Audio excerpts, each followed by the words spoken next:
Hey guys, welcome back. Today we're going to be eliminating the rag joint on our steering shaft for $20. Oh my God.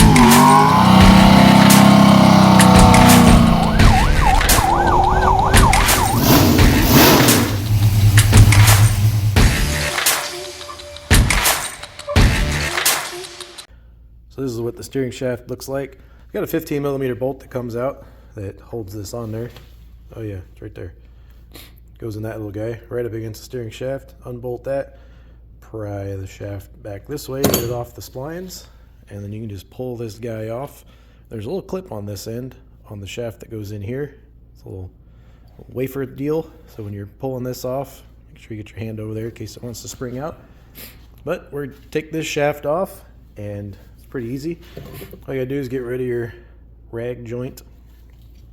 As you can see, I just cut mine this way. It used to attach here, so I just ran my cutoff wheel, cut those two little tabs off so I get in here.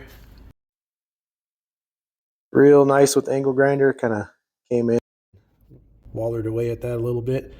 I did nick the shaft there, but I mean, that's not a big deal. It's pretty thick, but once you get this chisel and these little guys just fall. And on the end of here, I don't think I have it. I already cut it off. This kind of flares up this way, and on the bottom it flares down that way. So we got to get rid of that. So I already have some wrong size U-joints from other things I've done. I took the spacing for how much I would need for engagement on that, and I just cut right behind that, took that little flange off. This is, like I said, the wrong size, but it's a 1-inch double D here, and I think it's a 3/4 by 30. This is a 3/4 by 36 and 3/4 double D. But this guy you want is a 1-inch double D to 3/4 30. And we're going to put that joint on here like a so.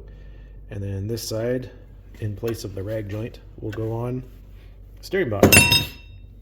If you're worried about if you got to cut your shaft or whatever, we'll get to that in a second. Once we get it installed on here, this should slide and have enough gap, enough slop, if you will, to slide up a little bit, you know, to make up for the 1/2 inch, 3/4 inch difference that's going to be.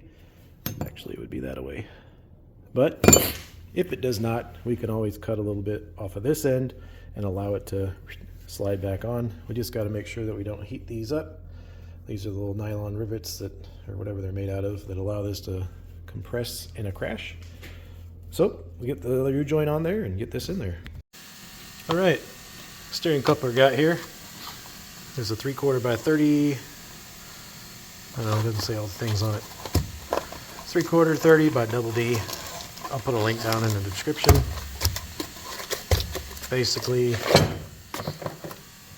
that goes on the steering box side. And this, now that I cut the lips off, will fit right down in there, just like that.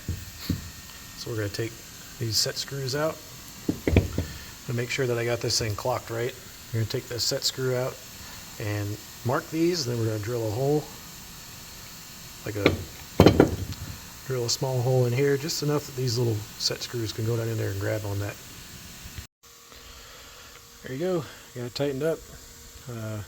12mm on this little jam nut here, and that thing ain't going nowhere. Added some new grease in the end of this, and we'll get it back in the truck. There she is installed. All we did basically was just replace that rag joint with this little with this little steering U-joint there. Steering coupler, or the steering shaft, was able to just slide up just a little bit more to give it the right spot where it needed to hook up down here. And on the flat spot on the steering box, I just tightened down that Allen guy to put that on there. It ain't going nowhere. It's nice and tight, and you're gonna have direct feedback from the column to the box. So that's pretty easy swap. Less than 20 bucks, $22 I think it is. I'll put the link down in the description there.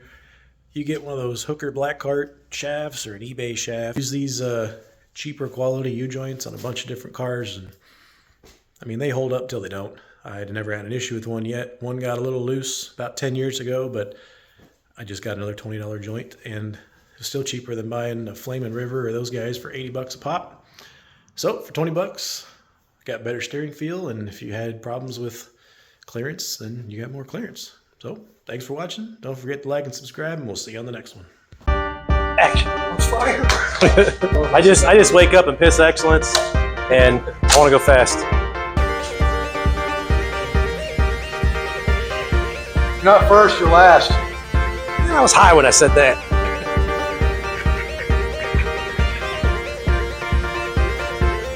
Did real good. Car ran real good.